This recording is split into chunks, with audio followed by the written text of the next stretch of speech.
اعوذ باللہ من الشیطان الرجیم بسم اللہ الرحمن الرحیم لن ینال اللہ لحومها ولا دماؤها ولکن ینالہ التقوی منکم وقال سبحانہ وتعالی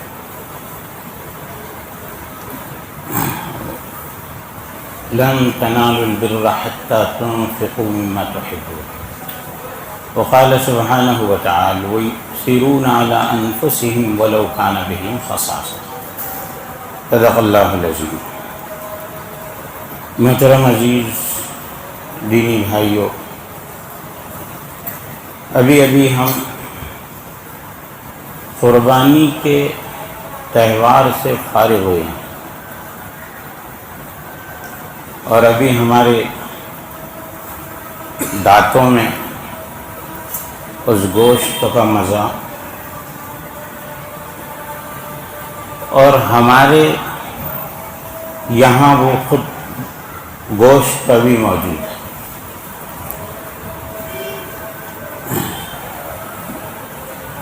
لوگ ایسا کہتے ہیں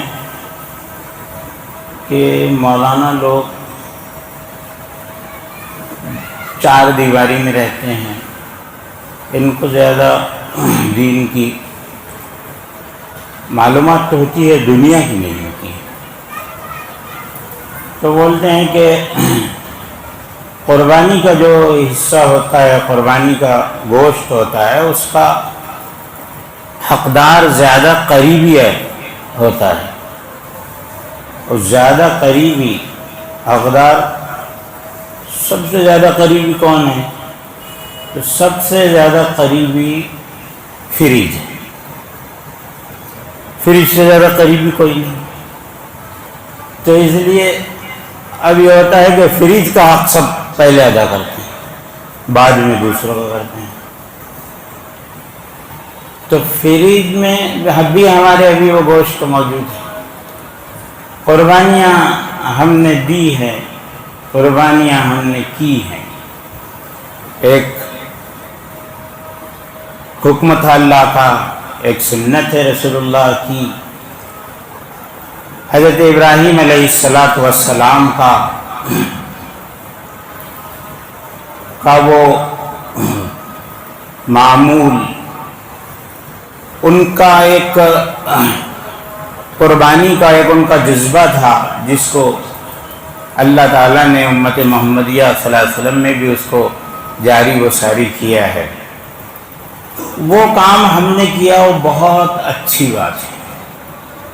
جنہوں نے بھی کیا، واجب جن پر تھا انہوں نے ادا کیا، کسی نے نفل کیا، سنت کیا، اور جس طرح سے بھی کیا۔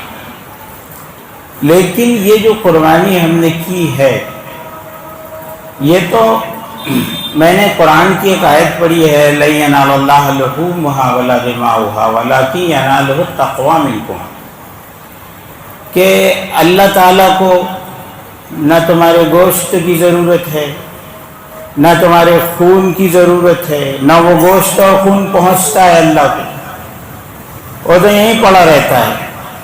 اللہ کے پاس جو چیز پہنچتی ہے، اللہ کو جو مطلوب ہے، وہ تقویٰ ہے۔ وَلَكِن يَنَالُهُ التَّقْوَى مِنكُمْ، لیکن اللہ تم سے تقویٰ چاہتا ہے۔ قرآن بھی یہ کہہ رہا ہے، اور ہونا بھی یہی چاہیے کہ وہ جو گوشت کا کھانا ہے وہ اصل نہیں ہے، اور جو دنیا سمجھ رہی ہے کہ ہم کام و دہن کے ذائقے اور اپنے نفس کے چونچلے پورا کرنے کے لیے جانوروں کی بلی چڑھا دیتے ہیں، یہ سوچ جن کی ہے وہ غلط ہے، اور اگر ہماری ہے تو اور زیادہ غلط ہے، کہ قربانی اس لیے ہے کہ گوشت کھایا جائے، اس کے لیے نہیں ہے۔ وہ تو ایک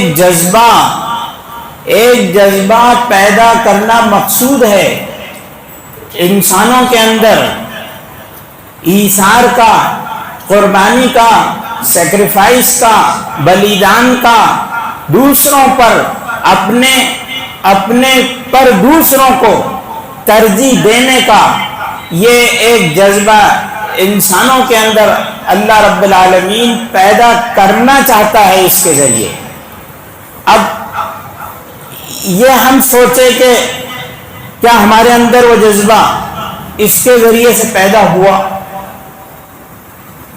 ہم نے اتنی قربانیاں دی، لاکھوں جانور ذبح کیے گئے، تو کیا امت محمدیہ، امت مسلمہ کے افراد میں وہ جذبہ ایثار و قربانی، وہ دوسروں کے لیے جینا اور دوسروں کے لیے مرنا، اپنی ضرورتوں پر دوسروں کی ضرورتوں کو مقدم سمجھنا، کسی کے غم میں گھلنا، کسی کے دکھ میں مٹنا، کسی کی ضرورت اور حاجت کو پورا کر دینا اور اپنی ضرورتوں کو پیچھا کرنا اور اس کے ذریعے سے اللہ کا قرب حاصل کرنا، یہ قربانی ہے۔ یہ تو جو جانور ذبح کیا جا رہا ہے تو یہ تو ایک سمبل ہے، یہ سمبولک قربانی ہوتی ہے، صرف علامتی طور سے ایک جانور کو ہم ذبح کر دیتے ہیں، یہ علامت ہے، جانور کا ذبح کرنا مقصود نہیں ہے۔ یہ تو حضرت سیدنا ابراہیم علیہ السلام سے اللہ تبارک و تعالیٰ نے اس جذبے کو چاہا کہ وہ جذبہ ابراہیمی، وہ محبت کا جنون حضرت ابراہیم کے اندر کتنا ہے۔ حضرت ابراہیم کی پوری زندگی ان قربانیوں سے عبارت ہے، اور اس کے اندر یہ بھی ایک بڑی قربانی ہے کہ سیدنا ابراہیم سے خواب کے اندر یہ مطالبہ کیا گیا کہ تم کو اپنی محبوب اور پیاری چیز کو اللہ کے لیے قربان کر دینا ہے۔ حضرت ابراہیم علیہ السلام نے حضرت اسماعیل علیہ السلام سے کہا کہ بیٹا میں نے ایک خواب دیکھا ہے، زندگی کا ایک نرالا باغ دیکھا ہے، میں نے یہ دیکھا ہے کہ میں خود آپ کو ذبح کرتا ہوں۔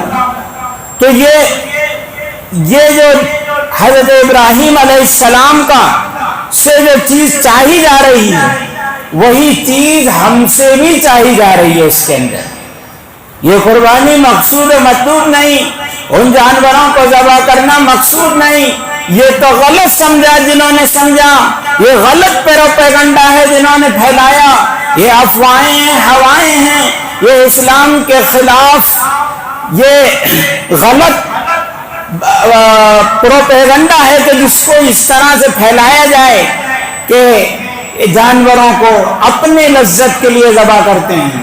جانوروں کو اپنی لذت کے لیے نہیں ذبح کیا جا رہا ہے، یہ علامتی طور سے کہا جا رہا ہے کہ اے اللہ ہم تیرے حکم کے مطیع و فرما بردار ہیں اور تیرے حکم کے تابع فرمان ہیں، تو جب ہم کو جو حکم دے گا، جس وقت حکم دے گا، جتنا چاہے گا، جو چاہے گا، جو مانگے گا، جب مانگے گا، وہ ہم حاضر کر دیں گے۔ وہ جذبہ مطلوب مقصود ہے، لیکن ہوا کیا کہ وہ نہیں ہے، محبت کا جنون باقی نہیں ہے، مسلمانوں میں وہ خون باقی نہیں ہے، صفے کج، دل پریشان، صد بے ذوق کہ جذبے اندرو باقی نہیں، رگوں میں وہ لہو باقی نہیں، وہ دل، وہ آرزو باقی نہیں، نماز و روزہ و قربانی و حج یہ سب باقی ہے، تو باقی نہیں۔ تو جو مقصود ہے، جو ہونا چاہیے وہ باقی نہیں ہے، وہ ہونا چاہیے۔ ہم اصل سے ہٹ نہ جائیں، جو اصل مقصود ہے اس سے ہم ہٹ نہ جائیں۔ یہ دیکھیں قربانی دے دی، لیکن ہمارے اندر وہ جذبے پیدا نہیں ہونے کی وجہ سے آج ہمارا کیا حال ہے؟ ہم باہم دست گریباں ہیں، ہماری صفیں ٹیڑھی ہیں، ہمارے دل ٹیڑھے ہیں، ہمارے اندر جو آپس کے اندر ایک دوسرے کی ہمدردی، الفت، محبت، مواخات، مودت ہونی چاہیے، وہ ناپید ہے، اور اسی کا خمیازہ یہ امت بھگت رہی ہے۔ کہ یہ اس کے اندر خود غرضی، مطلب پرستی، مفاد پرستی، اپنے مفاد کو آگے کرنا، امت اور ملت کے مفاد کو پیچھے کرنا، یہ جذبات جب ہیں تو یہ قربانی والا جذبہ کہاں پیدا ہوا؟ ہم نے قربانی دی تو اس کا حاصل کہاں نکلا؟ گوشت کھانا وہ حاصل نہیں ہے، وہ حاصل نہیں ہے گوشت کھانا، وہ مقصود نہیں ہے، وہ مطلوب نہیں ہے۔ ایثار و قربانی براہیمی نظر پیدا مگر مشکل سے ہوتی ہے، ہوس چھپ چھپ کے سینوں میں بنا لیتی ہے تصویریں، تو یہ ہوس دل کے اندر وہ ابراہیمی نظر پیدا ہونے نہیں دیتی۔ وہ سیدنا ابراہیم علیہ السلام کا جذبہ ایثار و قربانی، وہ اللہ کے لیے مر مٹنے کا جذبہ، وہ جب تک کہ پیدا نہیں ہوگا، جب تک کہ یہ امت سرسبز و شاداب نہیں ہوگی۔ حضرت مولانا یوسف صاحب رحمۃ اللہ علیہ نے فرمایا ہے کہ جب صحابہ کرام نے قربانیاں دی تھی اور قربانیوں کے ایک معیار پہ پہنچے تھے، تو پھر اللہ کی طرف سے ملکوں کو ان کی جھولی کے اندر اللہ نے ڈال دیا تھا، حکومتیں سرنگوں ہو گئی تھی، لوگ ان کے سامنے دست بستہ ہو گئے تھے، اور وہ ملکوں کے حکمراں اور ملکوں کے بادشاہ وہ بن گئے تھے جب ان کے اندر یہ جذبہ ایثار پیدا ہوا تھا۔ بخاری کی روایت ہے، حضرت ابو طلحہ انصاری حضور اکرم صلی اللہ علیہ وسلم کی مجلس سے ایک صاحب آئے، کہا کہ بھوکا ہوں، اللہ کے رسول بھوکا ہوں۔ حضور نے فرمایا کہ ازواج مطہرات کے حجروں میں بھیجا کہ کوئی کھانے کے لیے کچھ ہو تو کھلا دو۔ وہاں سے جواب آیا کہ کچھ نہیں ہے۔ آپ نے آواز لگائی کہ کون مجمع میں سے ان کو کھلائے گا؟ ایک صحابی حضرت ابو طلحہ انصاری کھڑے ہوئے اور انہوں نے کہا کہ میں کھلاؤں گا۔ گھر گئے، بیوی سے کہا کہ ایک مہمان آج ہے ہمارے ہاں، اللہ کے رسول نے کہا ہے اس کو کھانا کھلانا ہے۔ بیوی نے کہا کہ گھر کے اندر اتنا ہی ہے کہ جس سے بچے کھا سکتے ہیں، یا ہم کھا سکتے ہیں، یا مہمان کھا سکتا ہے۔ تو انہوں نے کیا کہا کہ بچوں کو بہلا پھسلا کے سلا دو اور ہم دونوں بیٹھ جائیں گے ان کے سامنے مہمان کے ساتھ کھانا کھانے کے لیے۔ تم نے چراغ بجھانے کے درست کرنے کے بہانے سے آنا اور چراغ کو گل کر دینا، بند کر دینا، اور ہم ناٹک کریں گے کھانے کا، لیکن ہم نہیں کھائیں گے تاکہ مہمان پیٹ بھر کے کھا لے۔ یہ وہ ایثار کا جذبہ ہے جس کو حضور اکرم صلی اللہ علیہ وسلم نے اپنے پیروکاروں کے اندر پیدا کیا۔ آپ نے وہ واقعہ بھی جنگ یرموک کا سنا ہے۔ فضائل اعمال میں حضرت شیخ نے بھی درایا کے حوالے سے لکھا ہے، ابو جہم ابن حذیفہ کہتے ہیں کہ میں جنگ یرموک میں اپنے چچیرے بھائی کو ڈھونڈنے کے لیے گیا کہ شہداء میں زخمیوں میں ہوں گے وہ۔ جنگ یرموک وہ جنگ جو حضرت عمر فاروق کے زمانے کے اندر ہوئی، تو میں جب پہنچا تو میں نے دیکھا کہ وہ جاں بلب ہے، یعنی آخری سانسیں ہیں، اور آخری وقت میں انسان کو پیاس زیادہ لگتی ہے، پانی کے قطرے ڈالے جاتے ہیں۔ تو انہوں نے پانی پیش کیا کہ بھائی پانی پی لو۔ پانی کو پیش کرنا تھا، بازو سے آواز آئی، ہشام ابن ابی العاص تھے بازو میں، انہوں نے بھی کرا۔ تو اس وقت مرنے کے وقت جب کہ آدمی کی جان جا رہی ہو، وہ جان بلب ہو، اس کو اپنی پڑی ہوئی ہو، اس وقت کے اندر یہ ایثار کا جذبہ کہ مجھے مت پلاؤ، پہلے اس بھائی کو پلا دو۔ اس ہشام ابن ابی العاص کے پاس پہنچے اور ان کو پلایا۔ ان کے پاس گئے، لیکن ان کے پاس پہنچنے کے بعد تیسرے نے آواز دی تو تیسرے کو انہوں نے بھی ان کو بڑھا دیا. نگاہ نبوت نے کیسے موتی اور کیسے ہیرے تراشے تھے، ان پتھروں کو کیسا موڑا تھا، کیسا تراشا تھا، کیسے جذبات بنے تھے، کیسے ان کی کیفیات بنی تھی، وہ کیا لوگ تھے، ان کے انداز، زندگی کے جینے کے انداز کیا تھے، ان کی تربیت کیسی ہوئی تھی، ان کے اخلاق کیسے ہوئے تھے، وہ کیسے بے نفس تھے، وہ کیسے ایثار پیشہ تھے، وہ کیسے دوسروں کے لیے مر مٹنے کے لیے تیار رہتے تھے. آخری وقت ہے اور ہشام ابن ابی العاص کہتے ہیں کہ اس کو پہلے پانی پلاؤ. اس کے پاس وہ ابو جہم جاتے ہیں، ان کو کہتے ہیں کہ پانی لو، تو ان کی جان نکل چکی ہے. واپس ہشام کے پاس جاتے ہیں، ان کی بھی جان نکل چکی ہے. اس کے بعد اپنے بھائی کے پاس آتے ہیں، اس کی بھی جان نکل چکی ہے. یہ ہم تصور میں بھی نہیں لا سکتے کہ ایسا بھی ہو سکتا ہے، کوئی ایسا بھی ہو سکتا ہے. آج کوئی ایسا بھی کر سکتا ہے. آج بھائی کے بارے میں، سگے بھائی کے بارے میں کیا ہمارے جذبات ہیں. بھائی کی بات الگ ہے. بھائی کو باپ کی جائیداد میں سے ہم نہیں دیتے ہیں، اس کو محروم کرنے کی کوشش کرتے ہیں. ہماری بہنوں اور بیٹیوں کو ان کے حق، جائز حق سے محروم کرنے کی کوشش کرتے ہیں. ایثار کی باتیں بڑی ہیں، وہ تو بہت بڑی بات ہیں، وہ تو بڑوں کی باتیں ہیں، وہ بڑی باتیں ہیں. ہمارا تو یہ ہے کہ جو ان کے حقوق ہیں میراث میں، کتنے لوگ ہیں اس کے امت کے اندر کہ جب اپنی بہنوں کو، اپنی بیٹیوں کو ان کا جائز حق نہیں دیتے، میراث کے اندر نہیں، ان کا حق نہیں دیتے ہیں. تو یہ کہاں ہوگا کہ جان نکل رہی ہو اور اس کو یہ کہہ رہے ہوں کہ نہیں مجھے مت بچاؤ، اس کو بچاؤ، مجھے مت پلاؤ، اس کو پلاؤ. سیدہ عائشہ رضی اللہ تعالیٰ عنہا نے روزہ رکھا ہے، روزے سے ہیں، اور روزے سے رکھنے پر ایک گھر کے اندر ایک وقت کا کھانا ہے، افطار کے لیے رکھا ہوا ہے. سائل آتا ہے اور وہ مانگتا ہے، آواز لگاتا ہے. حضرت عائشہ خادمہ سے کہتی ہے کہ دے دو.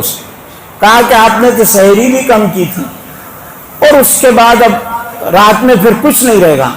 کہا سائل ہے، اس کو دے. سائل کے لیے وہ جان پہچان کا نہیں، اس کا رشتہ خون کا نہیں، اس کا رشتہ دودھ کا نہیں، وہ صرف سائل ہے، مانگنے والا. اور اس کے لیے یہ جذبات ہیں حضرت صدیقہ عائشہ رضی اللہ تعالی عنہا کے کہ کہہ رہی ہیں کہ اس کو وہ دے دو. یہ وہ ایثار ہے جو امت کو حضور اکرم صلی اللہ علیہ وسلم نے سکھایا ہے، اور اس پر حضور اکرم صلی اللہ علیہ وسلم نے امت کو ڈالا اور ڈھالا ہے. حضرت عدی کے والد ہیں، حاتم طائی ہیں. حاتم طائی کا نام تو آپ نے تقریباً سبھی نے سنا ہوگا، سخاوت کے اندر وہ مشہور ہیں. ایثار پر نفحۃ العرب عربی کی ایک کتاب ہے، اس کے اندر وہ واقعہ لکھا ہے کہ حاتم طائی ہیں اور قحط کا زمانہ ہے اور وہ مذہباً نصرانی ہے. حضور اکرم صلی اللہ علیہ وسلم سے پہلے کا زمانہ ہے ان کا، بالکل قریب کا. ان کے بیٹے عدی وہ صحابی ہیں، اسلام انہوں نے قبول کیا ہے. تو حاتم طائی، قحط کا زمانہ، کھانے پینے کے لیے کچھ نہیں، بچے رو رہے ہیں. ان کی بیوی معاویہ کہتی ہے کہ حاتم نے اپنے بیٹے عدی کو لیا اور معاویہ نے اپنی بیٹی صفانہ کو لیا، اور دونوں نے اس کو رات کے اندر، دونوں میاں بیوی نے دونوں بچوں کو بہلایا، پھسلایا، تھپکیاں دی اور ان کو سلا دیا کہ کھانے کے لیے کچھ نہیں ہے. پھر حاتم طائی بیوی کو بہلانے لگے، بہلانے کے لیے باتیں کرنے لگے کہ اس کو نیند آ جائے. بیوی کہتی ہے، معاویہ کہتی ہے کہ مجھے یہ ترس آیا کہ یہ کب تک مجھے جگائیں گے، پیٹ کے اندر تو بچے تو سو گئے لیکن مجھے تو بھوک تھی تو نیند نہیں آتی تھی، لیکن یہ آدمی میرا شوہر میرے لیے پریشان ہے، شوہر بیوی کے لیے پریشان ہے۔ اس میں بھی ہمارے پاس بہت سارے کوسچن مارک ہیں۔ ہمارے ہاں بھی بیویوں اور شوہروں کے کیا حالات ہیں، ساس اور بہو کے کیا حالات ہیں، بھاوج اور نند کے کیا حال ہیں، دیورانی اور جٹھانی کے کیا حالات ہیں۔ بیوی کو ترس آیا شوہر پر، اس نے کہا کہ میں نے آنکھیں بند کر لی اور بولنا بند کر دیا، کہا کہ نمتی سو گئی، تو میں چپ رہی، وہ سمجھے کہ میں سو گئی، حالانکہ میں سوئی نہیں تھی۔ کچھ دیر کے بعد خیمے سے ایک سایہ لہراتا ہوا نظر آیا، اور اس سائے کے اندر ایک آدمی آیا، اور اس نے ایک عورت آئی اور اس نے کہا کہ حاتم تیری سخاوت مشہور ہے، میرے بچے بھوکے ہیں تو اس کو کھانا کھلا۔ اب یہاں تو خود بچوں کو سلایا تھا تھپکیاں دے کر، اور خود بھوکے تھے، کہا کہ لے کے آ جا، بچوں کو لے کے آ جا، اور ان بچوں کو بلا لیا۔ تو یہ معاویہ اٹھ گئی اور نے کہا کہ مجھے سلایا، ہمارے تو بچے بھوکے ہیں اور آپ نے ان کو بھی بلا لیا، ان کو کیا کھلائیں گے؟ تو ان کے پاس جو ان کی سواری تھی، جو نہایت ضروری ہوتی ہے سواری، اس سواری کے جانور کو انہوں نے ذبح کر دیا۔ کوئی ہمارا موبائل کسی کی ضرورت کو پیش کرنے کے لیے بیچے گا؟ کوئی ضرورت مند آ گیا پڑوسی، تو ہم اپنا موبائل کہ لے لے، میرا موبائل بیچ کے تو کر لے۔ موبائل تو ہماری محبوبہ ہے، اس کو کیسے چھوڑ سکتے ہیں؟ کوئی اپنی بائک کو بیچ دے گا؟ اس انسان نے ایثار اس کو کہتے ہیں، قربانی سے یہ مطلوب ہے۔ اس نے اپنی سواری کا جانور ذبح کر دیا اور کہا کہ تو بھی اپنے بچوں کو اٹھا لے، اور چھری، اس زمانے کے مطابق چھری دی، آگ جلائی، اور آگ جلانے کے بعد وہ کاٹ کے بھن کے انہوں نے گوشت کو کھایا۔ اور پھر حاتم کہنے لگے معاویہ سے کہ یہ بڑی بے مروتی کی بات ہے کہ ہمارے ہاں تو کھانا پکے، ہمارے ہاں تو آگ جلے اور محلے والے بھوکے رہیں۔ پھر ایک گھر پر گیا، کنڈی کھٹکھٹائی اور کہا کہ چلو آگ جل رہی ہے، وہاں پر کھانا کھا لو۔ اس زمانے کے مطابق وہی آ کر آگ میں بھون کر گوشت کو کھانے کا طریقہ، تو وہ آئے اور انہوں نے سب آئے اور کھا لیا، اس سب نے کھایا۔ حاتم دیکھتے رہے، کتاب کے اندر لکھا ہے کہ پورا سب نے مل کر کھا لیا اور وہ حاتم بھوکا رہا۔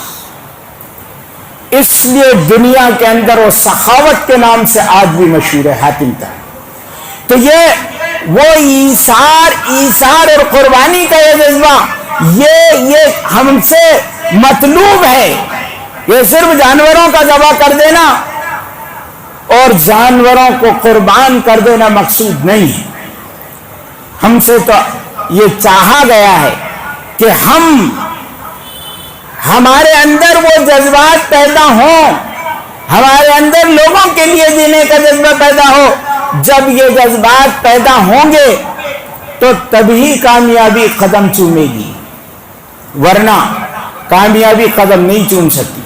ہم صرف رسم ادا کرتے ہیں۔ یہ جو ہے وہ قربانی بھی جو ہے جس طرح دوسری چیزیں ہیں ہماری، رہ گئی رسم ازا روح بلالی نہ رہی، فلسفہ رہ گیا تلقین غزالی نہ رہی، مسجد مرثیہ خواہیں کہ نمازی نہ رہے، یعنی وہ صاحب اوصاف حجازی نہ رہے۔ یہاں پر ہمارے پاس ہر چیز وہ رسمی بن گئی۔ اب پھر دنیا کا ہم کو شکوہ ہے، دنیا سے ہم کو گلہ ہے، دنیا ہمارے خلاف ہے۔ کیا ہو رہا ہے دنیا میں؟ کیا ہو رہا ہے؟ کیا دنیا کا منظرنامہ ہے؟ سیاسی منظرنامہ کیا ہے؟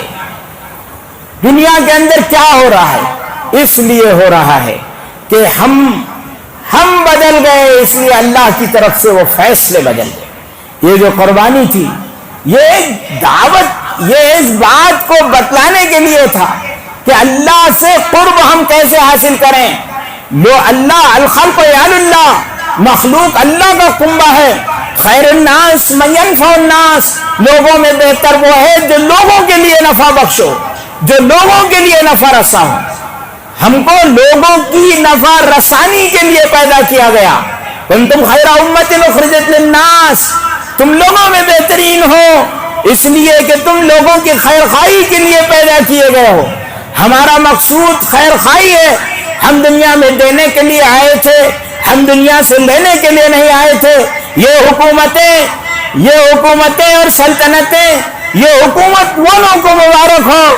ہم دنیا کے اندر، ہم کو تو جو پیغام دیا گیا ہے وہ پیغام محبت کا پیغام ہے، وہ ایثار کا پیغام ہے، وہ دکھ درد کو بانٹنے کا پیغام ہے. خنجر چلے کسی پر تڑپتے ہیں ہم امیر، سارے جہاں کا درد ہمارے جگر میں ہے، سارے جہاں کا درد ہم اپنے جگر کے اندر رکھتے ہیں. یہ مقصود و مطلوب ہے. لیکن ایسا کیا ایسا ہے؟ واقعتاً ایسا ہے. ہم اپنا جائزہ لیں، ہم اپنے گریباں کے اندر نظر ڈالیں، ہم اپنے آپ کو جھانک کر دیکھیں کہ ہم کہاں تھے اور کہاں ہو گئے. صحابہ کیوں 22 لاکھ مربع میل چند سالوں کے اندر 22 لاکھ مربع میل کی حکمرانی اور سلطنت عمر فاروق کو کیوں ملی؟ وہ عمر فاروق جو ایک جگہ آ کر کھڑے رہ کر کہتے ہیں کہ عمر ایک زمانہ تھا تو خطاب کا بیٹا ہے، تیرا باپ خطاب تجھے اس بات پر مارا کرتا تھا کہ تجھے اونٹ چرانا نہیں آتے، تجھے بکریاں چرانی نہیں آتی. وہ عمر بن خطاب ہیں کہ جن کو ایمان کی وجہ سے سرکار دو عالم صلی اللہ علیہ وسلم کی نظر کی میاں اثر نے ان کو آپ کی صحبت نے اس مقام پر پہنچا دیا ہے کہ وہ 22 لاکھ مربع میل کے حکمراں ہیں. قیصر و کسریٰ جس کے نام سے تھراتے ہیں، کانپتے ہیں، لیکن اس بندے کا کیا حال ہے آپ کو معلوم ہے؟ آپ کو حیرت ہوگی کہ سیدنا ابوبکر صدیق اور سیدنا عمر فاروق کبھی قربانی نہیں کرتے تھے، کبھی ہمیشہ قربانی نہیں کی، ایسا نہیں ہے. انہوں نے، وہ خلیفہ امیر المومنین ہیں، خلیفۃ المسلمین ہیں، ان کے اشاروں پر مغرب اور مشرق چل رہا ہے، عجم و عرب ان کا سر گرویدہ ہے، لیکن انہوں نے قربانی نہیں کی ہے. کیوں نہیں کی ہے؟ تھا ہی نہیں قربانی کرنے کے لیے، کھانے کے لیے کچھ نہیں تھا. کیوں نہیں تھا؟ اسی لیے وہ بادشاہ تھے، وہ سلطان عرب تھے، لیکن اس کے بعد کچھ نہیں تھا. یہ وہ قربانی کے جذبے تھے. انہوں نے سب کچھ لٹا دیا تھا، دوسروں کو کھلا کے خوش رہنا، دوسروں کو پہنا کے تسلی پانا، دوسروں کے آنسوؤں کو پوچھنا کہ کوئی بھوکا نہ رہے، کوئی غریب نہ رہے. یہ جذبہ ہمارے یہاں قربانی ہوتی ہے، پڑوس میں بیچارہ اس کے یہاں گوشت نہیں رہتا ہے، اس کے یہاں گوشت نہیں پہنچتا ہے، وہ غریب ہوتا ہے. ہمارے ہاں بریانی، پلاؤ، قورمے اور پتہ نہیں چنا بنتا ہے، اور اس کے ہاں دال اور روٹی کے مسئلے ہوتے ہیں. بچے، ہمارے گھر میں فروٹ نکلتے ہیں، فروٹ کے چھلکے ہم باہر پھینکتے ہیں، وہ پڑوس کا بچے دیکھ کر ان کے ماں باپ کو پریشان کرتے ہیں. بچے کہتے ہیں ابو ہم کو بھی لا دو، انار ہم کو بھی دو، سیب ہم کو بھی لا دو. اور باپ ان کو اور ماں کس انداز میں ہم کو کن جذبات کے ساتھ بہلاتی اور ٹہلاتی ہے. اور یہ کیوں ہوا کہ آپ نے کھایا باہر پھینکا؟ وہ درد نہیں پیدا ہوا کہ ان پر کیا گزرے گی، ان کا کیا ہوگا. ہمارے فاروق ہیں، بادشاہ وقت ہیں، گشت لگا رہے ہیں، نیند کی قربانی دی ہے اور پورے اس میں گھوم رہے ہیں. دیکھا تو ایک عورت ہے، ہانڈی چڑھی ہوئی ہے، پانی گرم ہے اور بچے رو رہے ہیں.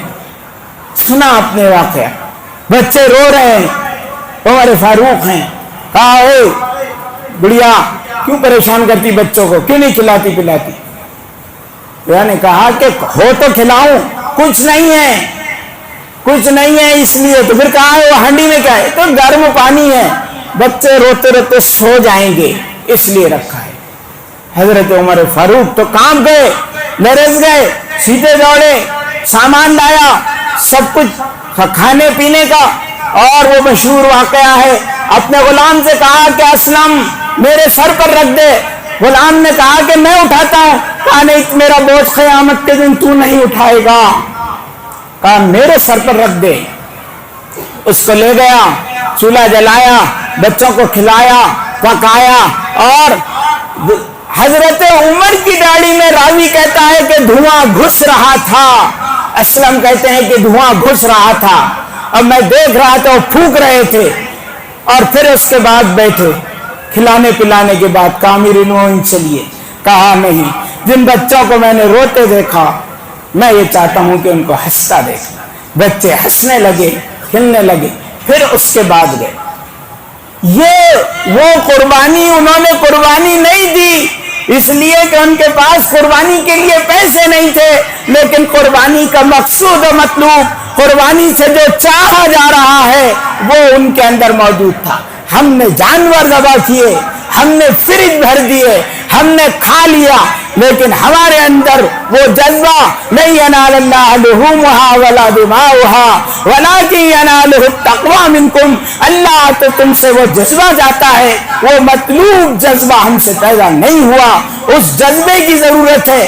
جب ہمارے اندر وہ جذبہ پیدا ہو جائے گا یہ حالات خود بخود سب درست ہو جائیں گے۔ یہ جتنی بھی بلائیں آفتیں مصیبتیں آ رہی ہے یہ سب شامت اعمال ما در صورت نادر گرفت، یہ تو نادر کی صورت میں ہمارے اعمال کی شامت ہے کہ جس کی وجہ سے حالات نے ہم کو اس طرف سے اس طرح سے گھیرا ہے۔ ہمارے اندر تو اتنا بھی جذبہ نہیں ہے کہ ایک بھائی اگر جیت سکتا ہے ہمارے بیٹھنے سے تو ہم یہ نہیں کرتے ہیں کہ وہ ہم بیٹھ جائیں، وہ قربانی بھی دینے کے لیے ہم تیار نہیں ہیں۔ اللہ مجھے آپ کے کہنے سننے سے زیادہ عمل کی توفیق دے، آمین وآخر دعوانا۔